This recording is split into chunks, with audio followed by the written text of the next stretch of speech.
బంగారం, బ్యాంకులు, ఇతర ప్రైవేటు సంస్థల్లో ఉన్న విడిపించి కొనబడను. కొమ్మూరి గోల్డ్, ఆంధ్ర మరియు తెలంగాణ. నమస్తే, వెల్కమ్ టు మనం టీవీ. నా పేరు వలి. ప్రస్తుతం నాతో పాటు స్టూడియోలో ఉన్నారు ప్రముఖ హైకోర్టు అడ్వకేట్ మధు శర్మ గారు. వారితో మాట్లాడదాం. మధు గారు నమస్కారం. సార్ నమస్కారం అండి. మధు గారు, కర్ణాటక హైకోర్టు భరణానికి సంబంధించినటువంటి వేసినటువంటి పిటిషన్లో చాలా స్పష్టంగా కొన్ని వ్యాఖ్యానాలు చేసింది. ఆ పిటిషనర్ మీద ఆగ్రహం వ్యక్తం చేసింది. నెలకి 6 లక్షల రూపాయలు భరణం కావాల్సిందని చెప్పి ఆ పిటిషన్లో పేర్కొన్నారు.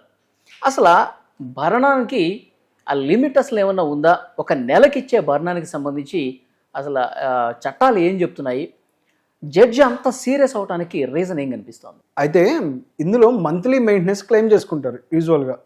ఎప్పుడైతే భర్త నుంచి దూరంగా వెళ్ళారో ఆ తర్వాత పిల్లల్ని కానీ వాళ్ళ పోషణ కానీ ఈవిడ పోషణ కానీ ఇవి వాళ్ళు చూసుకోవడం కోసం కొంత మాకు మెయింటెనెన్స్ ఇంత ఖర్చు అవుతుంది, మేము మళ్ళీ సపరేట్గా ఉంటున్నాం, అద్దెకి ఇంత ఖర్చు అవుతుంది, తిండికి ఇంత ఖర్చు అవుతుంది, కూడు గుడ్డ బట్ట అంటారు కదా, వీటికి ఇంత ఖర్చు అవుతున్నాయని చెప్పేసి మెయింటెనెన్స్ కొంచెం క్లెయిమ్ చేసుకుంటుంటారు. సో అసలు ఈ మెయింటెనెన్స్ ఎలా క్లెయిమ్ చేసుకోవాలి?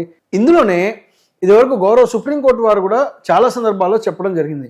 అంటే రజనీశ్వర్ కేసులో కూడా ఎలా చెప్పారంటే అసలు ఒక సెల్ఫ్ అఫిడవిట్లు ఇవ్వాలి. వీళ్ళు అఫిడవిట్లు ఇస్తే భార్య దగ్గర ఎంత ఆస్తులు ఉన్నాయి, ఏం సంపాదిస్తున్నారు, భర్త దగ్గర ఎంత ఆస్తులు ఉన్నాయి, ఏం సంపాదిస్తున్నారు, వీటిని చూసుకొని మాత్రమే మెయింటెనెన్స్ గ్రాంట్ చేయాలి అని చెప్పేసి చెప్పడం జరిగింది.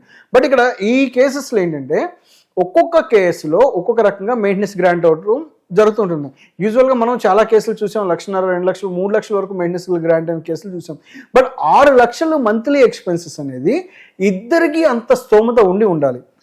అంటే హస్బెండ్ ఎర్నింగ్ కెపాసిటీ అలానే ఉండాలి, భార్య కూడా అదే స్థాయిలో లైఫ్ స్టైల్ లీడ్ చేస్తూ ఉండాలి. అంటే ఇంతకు ముందు అంటే భర్త నుంచి దూరం కానప్పుడు భార్య నిజంగా అంతకు తగ్గ లైఫ్ స్టైల్ లీడ్ చేసిందా లేదా అన్నది కూడా గమనిస్తారు. అది చాలా ముఖ్యమైన అంశం. యాక్చువల్గా మెయింటెనెన్స్ అనేది బేసిక్ పర్పస్, బేసిక్ కమ్యూనిటీస్ కోసం, అంటే ఫుడ్, క్లాత్, షెల్టరు, మిగిలిన basic medical expenses, children school fee, వీటి కోసం ఇది గ్రాంట్ చేస్తూ ఉంటారు. అంటే అంతవరకు సరిపడా క్యాలిక్యులేట్ చేసి దాన్ని కోర్టు వారు గ్రాంట్ చేస్తారు. వీళ్ళు వేసిన పిటిషన్ ఎగ్జామినేషన్ అంటే దాన్ని పూర్తిగా పరిశీలించిన తర్వాత గ్రాంట్ చేస్తుంటారు. కానీ ఇలా హెఫ్టీగా అడుగుతారు చూసారా, అతి అనమాట. ఇది చాలా అతి. ఎందుకని అంటే పూర్తిగా ఉన్నదంతా పిండేయాలి. ఇది ఏమవుతుంది, ఎకనామికల్ అబ్యూస్ చేయడం, అంటే భర్తని పూర్తిగా ఆర్థికంగా కూడా కృంగదీయడం అయిపోతుంది. ఇప్పుడు అతను భార్య పిల్లల్ని ఎలా చూసుకోవాలో సేమ్ అతని తల్లిదండ్రులని కూడా చూసుకోవాలి కదా. అవును, ఆ బాధ్యత కూడా ఉంటుంది కదా. వాళ్ళ మెడికల్ ఎక్స్పెన్సెస్ అయితే వాళ్ళకు వచ్చే ఖర్చులు అయితే మరి ఇతను బతకడానికి ఇప్పుడు ఇతన్ని వదిలేసి వెళ్ళిపోయారు, పిల్లల్ని తీసుకొని వెళ్ళిపోయింది, కనీసం పిల్లల్ని చూపిస్తారంటే పిల్లల్ని చూపించారు భర్తకి. మళ్ళీ దానికి ఇతను సపరేట్ పిటిషన్ వేసుకోవాలి, విజిటింగ్ రైట్స్ కావాలి, నా పిల్లల్ని నాకు చూపించట్లా, కనీసం వాళ్ళ మొహం కూడా నాకు చూపించరు, నన్ను కనీసం పిల్లల దగ్గరికి రానివ్వదని చెప్పి మళ్ళీ వెళ్ళి అడుక్కోవాలి. అంటే ఇంత అమౌంట్ మెయింటెనెన్స్ కింద తీసుకుంటారు, కనీసం మళ్ళీ పిల్లల్ని దగ్గరికి రానివ్వరు. అట్లని ఇతను బతకడానికి ఏమీ ఉండదు, మళ్ళీ మొత్తం నాకే ఇచ్చేయాలి. సరే, ఇప్పుడు పర్సంటేజ్ ఏమన్నా చట్టంలో ఏమైనా ఉందా భర్త సంపాదనలో? పర్సంటేజ్ అనేది నేను అదే చెప్తున్నాను వల్లి గారు, స్పెసిఫిక్ గా మీకు ఇంత పర్సంటేజ్ ఇవ్వండి అని ఎలా చెప్పలా. వీళ్ళు కేర్ఫుల్ ఎగ్జామినేషన్ అంటే ఎలా అంటే ఇప్పుడు ఎసెట్స్ అండ్ లయబిలిటీస్ ఇద్దరు అఫిడవిట్ లో వీళ్ళ ఇద్దరు ఆస్తులు ఎలా ఉన్నాయో చూస్తారు. ఇప్పుడు నిన్న కోర్టు వారు కూడా చాలా సీరియస్ గా ఒక మాట అన్నారు. ఏమన్నారు, ఆమెకు అంత కావాలంటే ఆవిడే ఎర్న్ చేసుకోవచ్చు కదా అని అడిగారు.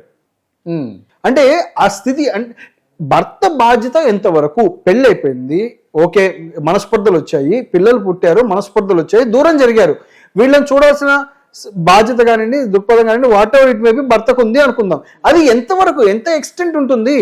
ఓకే, మీకు మెడికల్ ఎమర్జెన్సీ వస్తే భరిస్తారు, there is no doubt at all. పిల్లల స్కూల్ ఫీజుల వరకు కడతారు, ఓకే, వాళ్ళకి కావాల్సిన డ్రెస్ చూసుకుంటారు. ఇంటి అద్దె కావాలి, ఇంటి అద్దె ఒకవేళ మీకు ఒక 20,000, 25,000, 15,000 ఉంటే అంతవరకు పే చేస్తారు. 6 లక్షల రూపాయలు మీరు ఏం కడతారు? ఓకే, మంత్లీ 6 లక్షల రూపాయలు ఖర్చు ఏం చేస్తారు అని జడ్జి క్వశ్చన్ చేశారు ఆవిడ. ఖచ్చితంగా కదా, అదే అడిగారు. 6,16,000 చిల్లర అడిగింది దగ్గర 6,16,000 మంత్లీ ఏం చేస్తారు ఆవిడ? అంటే ఇక్కడ ఒక విషయం గుర్తుపెట్టుకోవాలి, భర్త నుంచి విడిపోవడానికన్నా ముందు ఈవిడ అంతే స్థాయిలో లైఫ్ లీడ్ చేశారా లేదా అన్నది కూడా ఇక్కడ చూస్తారు. ఓకే, సార్, ఇప్పుడు 6,16,000 అడిగారు కదా సార్, అసలు దేనికి ఎంతెంత ఖర్చు అవుతుంది ఈ లిస్ట్ కూడా కోర్టుకి సమర్పించాల్సింది? ఖచ్చితంగా ఇవ్వాలి. ఇప్పుడు ఆవిడ అడిగినట్టుగా ఏమడిగారు, అంతకుముందు ఉన్న న్యూట్రిషన్ ఫుడ్ తినాలంటే కానీ, భర్త తిన్నట్టుగా తినాలన్నా కానీ, లేదా బ్రాండెడ్ డ్రెస్సులు వేసుకోవాలన్నా, అంతకుముందు మేము ఈ బ్రాండెడ్ డ్రెస్సులు వేసుకున్నాము, బ్రాండెడ్ డ్రెస్సులు వేసుకోవాలన్నా, మేము తిరిగే కంఫర్ట్స్ జోన్ మిస్ అవ్వకుండా ఉండడానికి, పిల్లల స్కూల్ ఎడ్యుకేషన్ కోసం వాటికి 6 లక్షలు అడిగారు. ఇంటర్వ్యూ మెయింటెనెన్స్ భర్త 6 లక్షలు ఇస్తే మంత్లీ, ఇతను ఎంత సంపాదించాలి, ఇంకా జీవితంలో ఎంత కట్టాలి ఇంకా?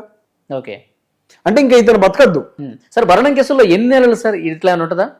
టైం బాండ్ ఉంటుందా? ఎన్ని నెలలు భరణం ఇవ్వాలి? ఎన్ని నెలలనే కాదు, మీకు ఒక్కసారి మెయింటెనెన్స్ అనేది గ్రాంట్ చేస్తే లైఫ్ లాంగ్ హీఈస్ లైబుల్.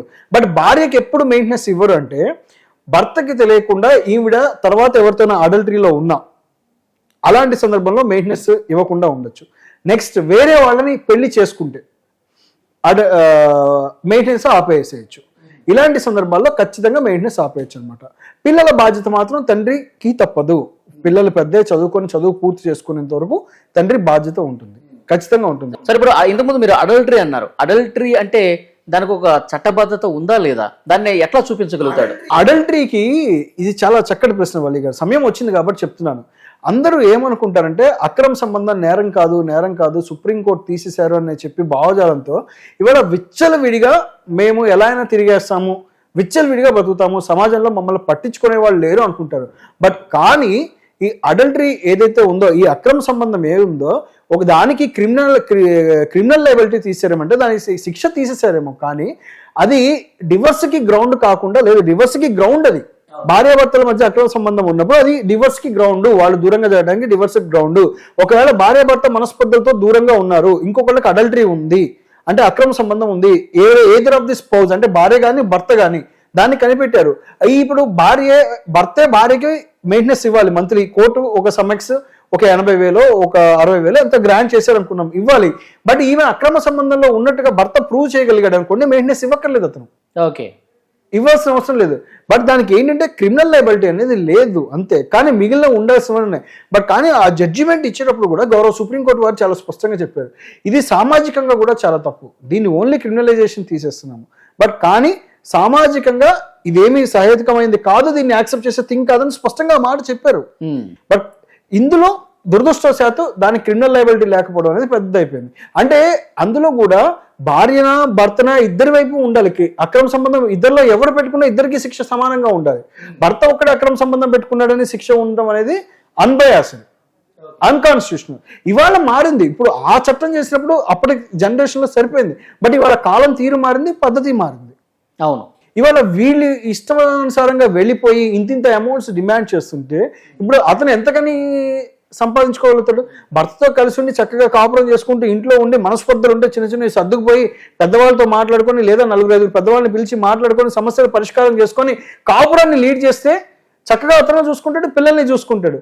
కానీ మన మనస్పర్ధల్ని చాలా పెద్ద చేస్తాం. మేము వీఆర్ ఇండిపెండెంట్, మేము సంపాదిస్తాం, న్యూక్లియర్ ఫ్యామిలీ వద్దు, చిన్న కుటుంబం, న్యూక్లియర్ ఫ్యామిలీలో ఉంటాం, చిన్న కుటుంబాలు అంటాం.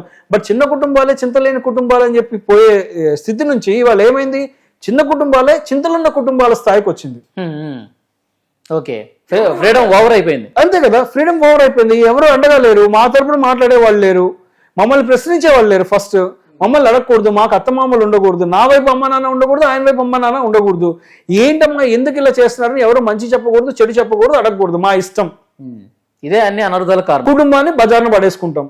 సరే, ఇప్పుడు మెయింటెనెన్స్ కి సంబంధించి మంత్లీ మెయింటెనెన్స్ ఉంటుంది. సరే, ఈ కేసులో 6,16,000 అన్నారు, అది ఎందుకమ్మా నీకు అని చెప్పేసి జడ్జి కూడా సీరియసారు. ఓకే, మెయింటెనెన్స్ అనేది వన్ టైం సెటిల్మెంట్ ఏమన్నా ఉందా చట్టంలో? అంటే ఇది ఒక రకంగా ఉంది.